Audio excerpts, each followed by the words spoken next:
Hi, welcome back to the Bolts to the Lights. We're playing Duel of Ages 2. It's round 4 and the black team is ready to begin. And I'm going to start with the free action phase. We don't have any characters sharing spaces to trade items, but I mentioned in the last episode how I wished that Devon Regal was down here and I could have shown you some op fire. Well, I'm going to move him down here if I can, and I'm going to use his free action ability here. This once per game. Devon is dismissed. So I'm going to use this ability. I've already used this one. Devon's up here currently. So let's dismiss him. So we grab challenge card and it's a blue dome. Okay. And I've got a few options. If green had popped up, I might have come down here. Red and yellow, possibly over here. Blue over here or down here. I could take a crack at Grok, who's in the woods here, but no. Let's. I want to teach you about ranged combat, so let's bring Devon down here. Okay, good job. And now we move into the fire phase. Now this time, Devon with his pistol does have a few characters in range. This is his own guy, but under here is Annie Oakley and the Titanium Renegade.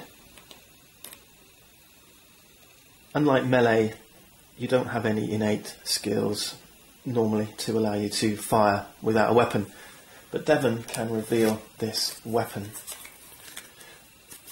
The .45 automatic Colt pistol. And this gives him the ability to use his point ranged skill versus the stealth of an opponent.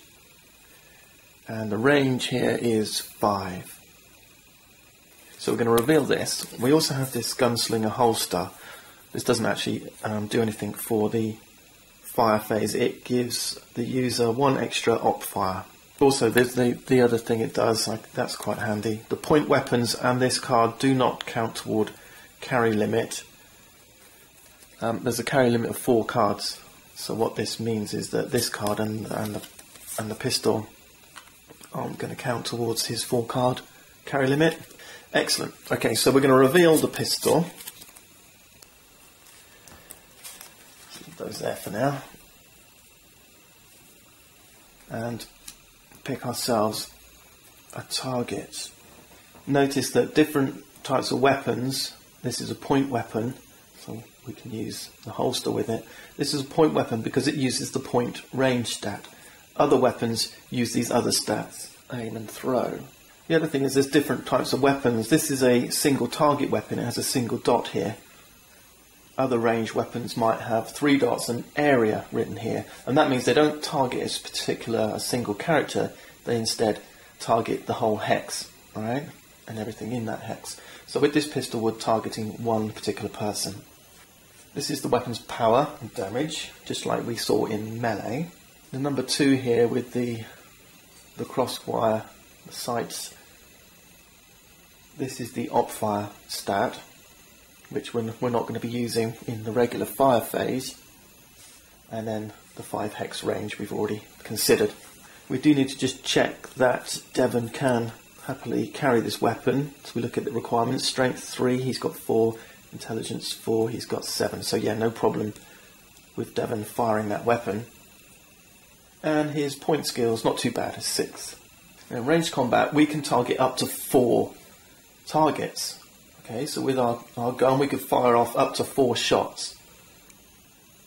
So we could, if we wished, there's a couple in range here. There's Annie, the Titanium Renegade, and Ardin Glynn. We could target all 3 of those. Each shot we fire must be at a different target. We don't have to name the specific targets, but at this stage we've got to say how many shots we're firing. Okay, 1, 2, 3 or 4. If you're going to shoot at more than one enemy and you suffer a -2 hit, remember Bruno's +2 hit, so it affects our ability to hit the target. We suffer a -2 hit on every additional target we choose after the first. So if we choose to target one target, then no penalty. If we choose to target two different characters, then we get a -2 hit on each of them. If we decide to target 3, we'll get a -4 hit on all 3 of them. Okay? I'm going to target 2. That means I'm going to suffer a -2 hit on every hit attempt. Next thing we do is check our line of sight. So let's pick a target. I'm going to fire at Ardin Glynn down here. He's 1, 2, 3, 4, 5 hexes away. He is in range, but we've got to check that we have line of sight. Here we can use these line of sight markers. All we'll do is we'll put them in the hex that we're firing from and the hex that we're firing to, and these will indicate the center point for the hex, because your line of sight is always center point to center point. And all we need to do then is get a piece of paper, ruler or whatever, and make sure we've got line of sight. We do, okay? Swamps in the way here, they're not going to block line of sight. Let's assume we were down here instead and we were trying to shoot on Ardin over here. We draw a line point to point, and you can see that this dome is just in the way. That would mean that that dome would block line of sight.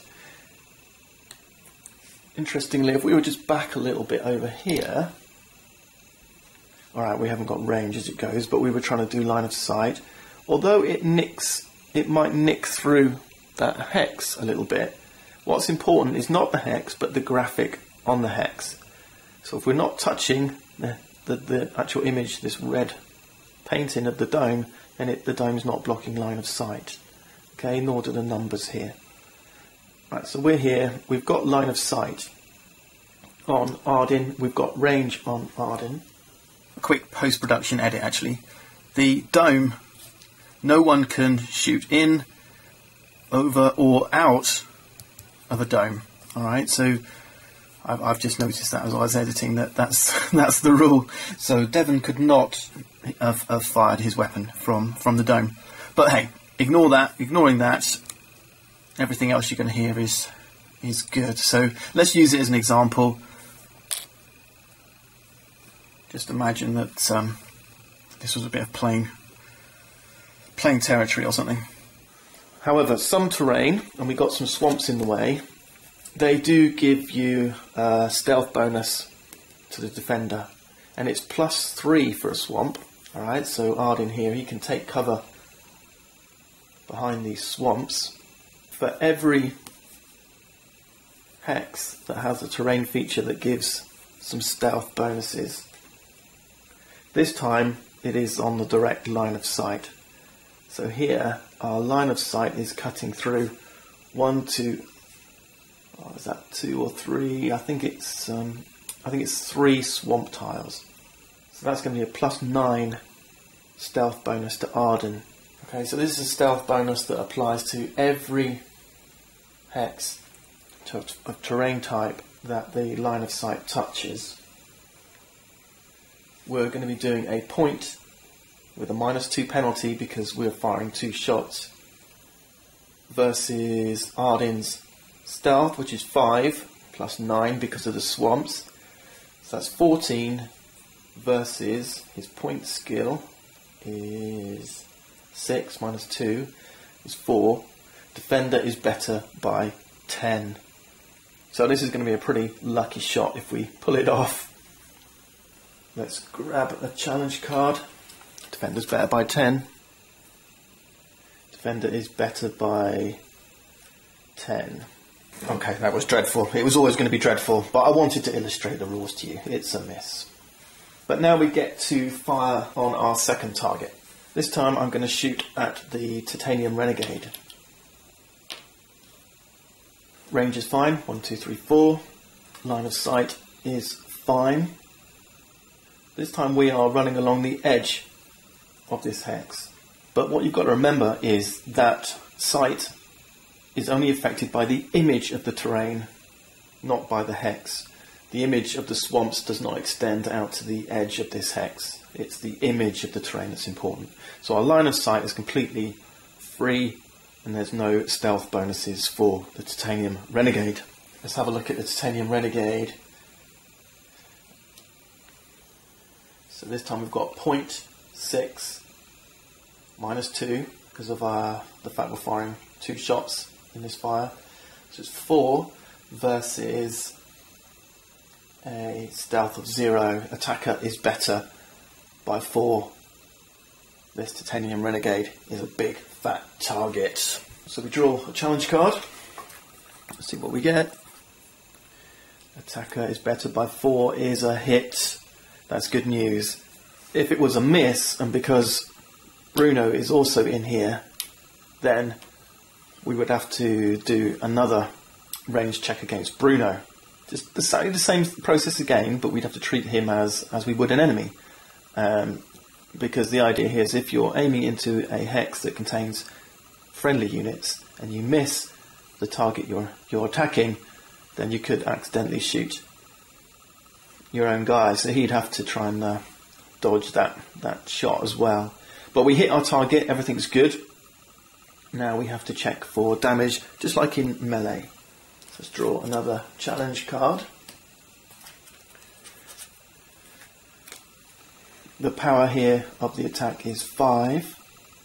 Armour is 8 on the Renegade, so Defender is better by 3.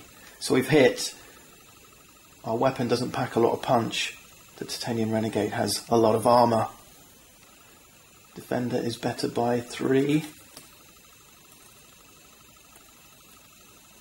It's minus 2. It soaks up 2 of our damage.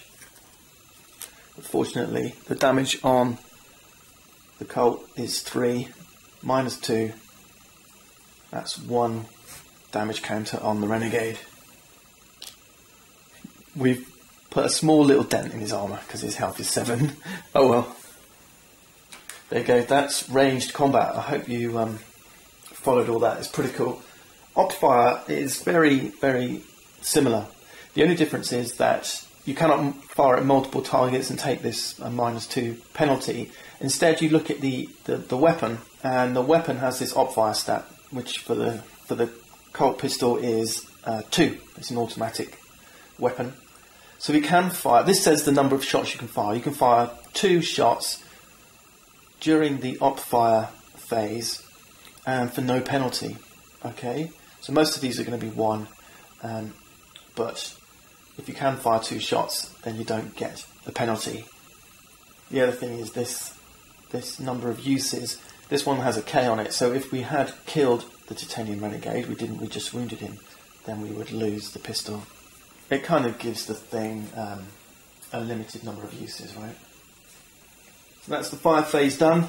We now move into the move phase. I'm going to move Devon now. He's got a speed of 6. And what I'd like him to do with his gun is take up a position on a mazer. Because from up here, you can see over low terrain and any obstacles like this dome here, anything within a 2 aura of the guy firing the weapon doesn't block line of sight. Anyway, let's try that. 1, 2, 3, 4, 5 up the path. And then 6. So we're kind of taking up a nice defensive position on this mazer. Who else have we got? We've got Bruno over here, who's wounded but not out. He's got 2 wounds at the moment. I was going to show you how to heal wounds, but you're not going to learn a great deal from that, I don't think. Basically, you're going to move into the vortex here and heal wounds. So that's where Arden's heading. But Bruno, with his speed of 6, might just move down here and try and finish him off. And the quarterback, with his speed of 7, he is heading towards Black Base. So 1, 2, it's 3 through a building. 3, 4, 5, 6, 7.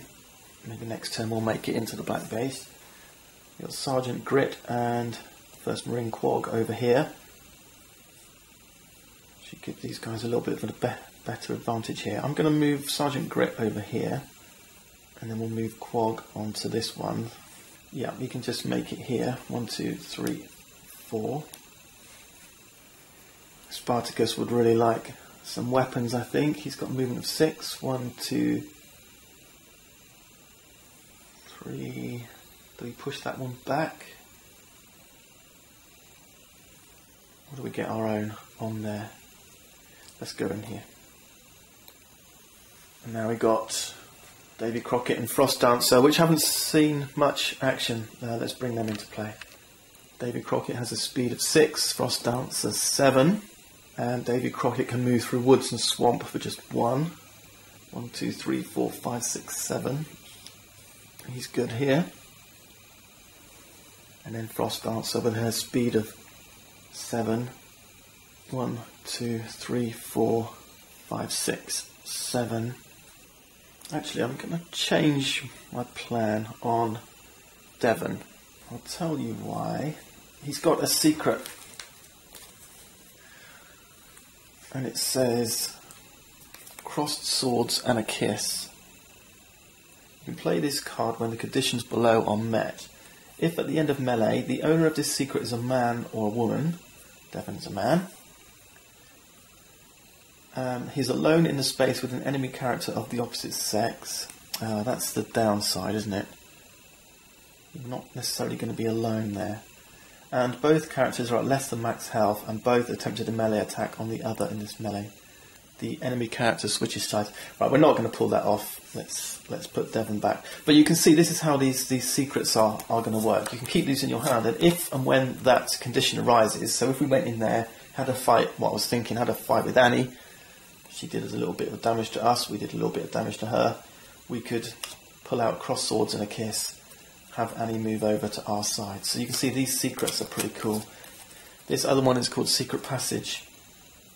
You can play this card when the conditions below are met. During free action, if the owner of this secret does not have an enemy within 5 aura, and its space is bordered by a cavern wall, he finds a secret passage in one section of the wall, and then from then on, him and all his allies can move freely through that wall section in either direction. Right, so those are nice little secrets that you could reveal when those conditions are met. You know, perhaps if Devon was standing here with no enemies, then that would mean that this bit, which does count as a cavern wall, would become open access for the rest of the game for his allies. Anyway, let's put him back where he was, I think, up here. And I think I've pretty much shown you everything I wanted to show you. Continuing, I think, is rather moot because I am playing solitaire, obviously. I've shown you most of the rules.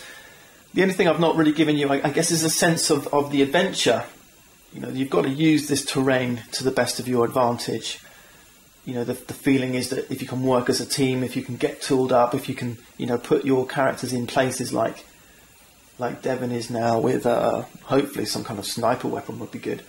You know, where you've got range across the board and you're up on this high ground. It's a great place to be. Use the terrain to your advantage. Raid the enemy's base, steal their items. Go to your HQ, fetch items for yourself. And don't lose sight of your victory conditions. There's 7 achievements to be had here. There's a team base achievement. The team that has the most sites destroyed in the enemy team base wins that achievement. There's the combat achievement. If you have enemies locked in your prison, each wounded enemy not in prison, and if you have the largest team of survivors, you sum all those up and that gives you the combat achievement. And then there's the 4 labyrinth achievements. The team with the most markers in each labyrinth wins the achievement. And then finally, so that's 4 plus those 2, that's 6 achievements. And then finally, Lift's Lair, which I didn't show you. If you have one of your team go into your HQ, you can pick up a Lift tribute. And then if during your adventure phase you head into Lift's chamber, it's quite nice that we have this only accessible through the caverns, although I think you could actually get in through here, could you? No, there's this blocking terrain here. So the only way into Lift's Lair was through these catacombs. Anyway, if you start your adventure phase in Lift's chamber, you can offer tribute to Lith. You're dismissed and place your team marker there, and you have Lith's favour. There's also these other places, the Wailing Cave, Obsidian Fangs, and the Reflecting Pool. And these things allow you to, if you succeed these challenges, they allow you to do stuff to your enemy, like dismiss them, banish them, steal their items and put them in your vaults, that kind of stuff. Well, that's it for now. I hope you've enjoyed this introduction to Duel of Ages. I know a lot of folks will probably say, come on, play on. But I think now you need to get to the table yourself, find some friends and play this game. The other thing is this game does allow for an end either to be timed. I think we've probably hit the 2-hour mark now, which is a good time to finish, or a number of rounds. Just before we go, let's just show you a few more cards. So we've got different weapons. We've got grenades, which are awesome. You can lob these over obstacles as well, if you're worried about line of sight and so on. Alright, armours, leathers, shield, some really good sneakers, first aid kit. There's tons of stuff. You're going to have so much fun playing this with your friends. Okay, and it does feel like an epic adventure. The gameplay, for first glance, seems quite complex, but hopefully I've demonstrated it's actually quite simple. What makes this game is using your units as a tactical combat unit, working together or individually, taking territory, controlling areas of the map, fighting for control of these labyrinths. And it's going to tell a whole story when you're playing this game. And you can play in teams, 2 against 2 or 4 against 4. A number of you could control a different number of characters.